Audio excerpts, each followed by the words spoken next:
Comme nous l'avions vu quelques vidéos en arrière,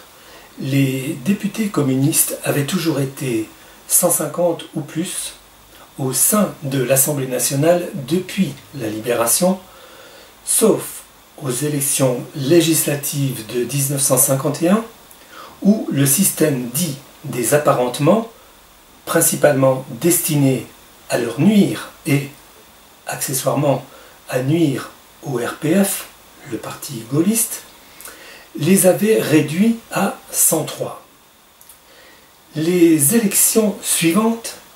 devant avoir lieu en 1956 et selon l'ancien système, il devenait urgent en 1955 de profiter de leur faiblesse relative et seulement momentanée pour tenter de modifier enfin la Constitution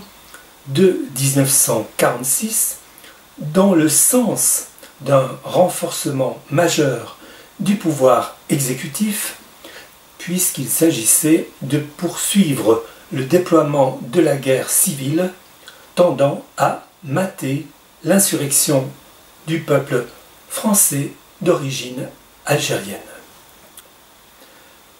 Or, même diminué d'un tiers de ses députés, le groupe communiste pesait encore suffisamment pour interdire la révision de la Constitution de 1946 de façon directe, de sorte que l'idée avait été lancée de tenter de modifier d'abord l'article 90 qui organisait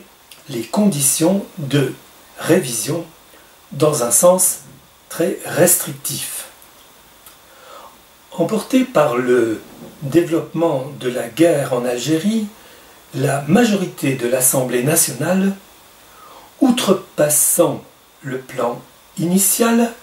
de la modification de cet article 90, avait voté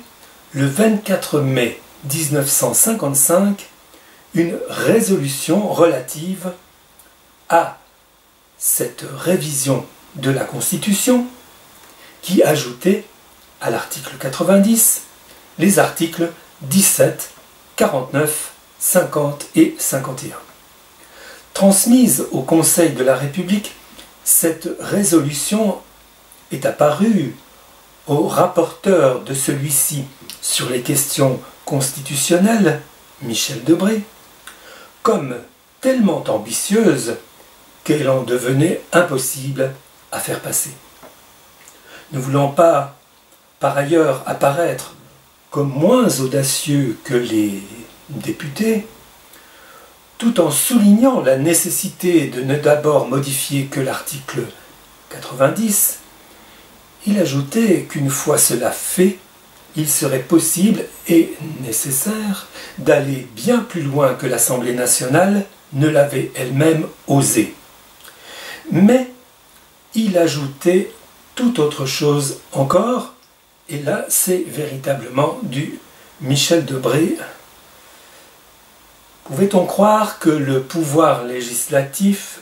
ici représenté par l'Assemblée nationale élue au suffrage universel direct, et son contrepoids, certes relatif, le Conseil de la République, élu, lui, au suffrage universel indirect, consentirait de lui-même à s'abaisser suffisamment au profit du pouvoir exécutif, d'un pouvoir exécutif qui devait pouvoir mener une guerre civile de grande ampleur en Algérie. Si une modification radicale de la Constitution de 1946 doit avoir lieu, il paraît impossible à Michel Debré, qui connaît bien le basculement que prépare Charles de Gaulle depuis Colombey-les-Deux-Églises, de la réaliser sans l'appui actif du pouvoir exécutif lui-même. C'est pourquoi, tout en restant relativement prudent, Michel Debré déclare dans cette séance mémorable du 7 juillet 1955 à la tribune du Conseil de la République, je cite, « Votre commission a chargé enfin son rapporteur, lui-même, de signaler au gouvernement qu'il ne peut demeurer un témoin muet dans cette procédure. » Fin de citation. Voilà donc Michel Debré, bien armé par le Conseil de la République, qui s'attendait à avoir bientôt un rôle beaucoup plus resplendissant, grâce à Charles de Gaulle, pour aller s'entendre avec le gouvernement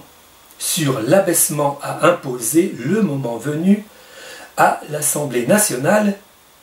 issue du suffrage universel direct, enfonçant décidément le clou que son rapport avait pour but principal de faire valoir. Michel Debré concluait, je cite, « Rien de ce qui intéresse l'avenir de la nation ne peut échapper à la responsabilité du gouvernement. » Fin de citation. De fait, 3 ans plus tard, en mai-juin 1958, le gouvernement étant devenu celui de Charles de Gaulle, ni l'Assemblée nationale ni le Conseil de la République n'auraient plus rien à voir en tant que tel dans le contenu du texte de la nouvelle Constitution. L'homme du 18 juin les en aurait balayés.